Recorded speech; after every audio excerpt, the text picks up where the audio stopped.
Tamil cinema இன்றைக்கும் நவீன தொழில்நுட்பத்தால் பல்வேறு வளர்ச்சி அடைந்திருந்தாலும் பழைய திரைப்படங்களுக்கு ரசிகர் மத்தியில் இருக்கும் மவுசு குறையவில்லை என்றே சொல்லலாம். சில படங்கள் மறக்கவே முடியாத படங்களாகவும் எத்தனை முறை பார்த்தாலும் அழுக்கவே அழுக்காத படங்களாகவும் அமைந்து விடுவது உண்டு. மறக்க முடியாத பாடல்கள், நகைச்சுவை காட்சிகள், திகைப்பூட்டும் கிரைம் காட்சிகள், வாழ்க்கை தத்துவங்கள் என ஏதோ ஒன்றில் மூழ்கி பழைய திரைப்படங்கள் நம்மை பின்னோக்கி இழுத்துச் செல்கின்றன.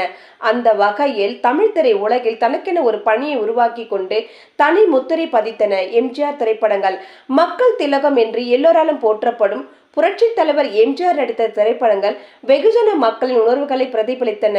திரையிலும் அரசியலும் மக்கள் அவரை வாத்தியாராகவே பார்த்தார்கள். அப்படித்தான் 1969ஆம் ஆண்டு நவம்பர் மாதம் 7ஆம் தேதி வெளியானது நம் நாடு. எம்ஜிஆர் நடிப்பில் இயக்குனர் ஜம்புலிங்கம் இப்படத்தை இயக்கியிருந்தார். இப்படத்தில் எம்ஜிஆருடன் ஜெயலலிதா கதாநாயகியாக நடித்திருந்தார்.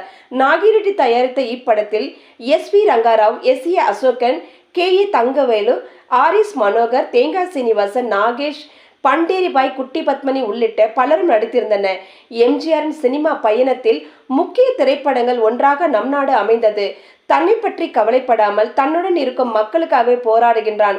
அந்த அளவுக்கு தமது அன்றாட வாழ்க்கையோடு ஒட்டிய சம்பவங்களை அழகாக வரிசைப்படுத்தப்பட்டு சுவையான திரைப்படமாக உருவாகி இருந்தது நம் நாடு.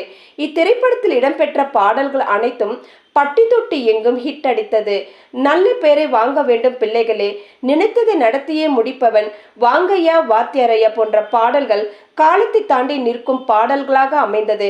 கவிஞர் வாலியின் வைர வரிகள் உருவான வாங்கையா வாத்தியாரையா, வரவேற்க வந்தோமைய பாடல்கள் இப்போது கேட்டாலும் பார்த்தாலும் நம்மை ஒரு உற்சாகமான மனநிலைக்கு அழைத்துச் செல்லும். தனது அரசியல் பயணத்தை திமுகவில் அதிரடியாக தொடங்கினார். கட்சியின் மீது அவர் கொண்ட அளவற்ற பற்றை வாலி தனது பாடலில் சூரியன் உதித்ததுங்கே, காரிருள் மறைஞ்சதுங்க, சரித்திரம் மாறுதுங்க, இனிமேல் சரியா போகுமுங்க என்ற போன்ற வரிகளை எழுதியிருந்தார். 1969 திமுக ஆட்சி வந்த பிறகு வெளியான படம் இது.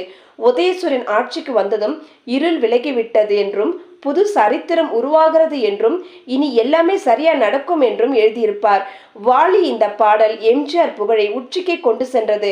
மக்களுக்கு அவரால் நல்லது செய்ய முடியும் என்ற பிம்பம் உருவாக காரணமானது.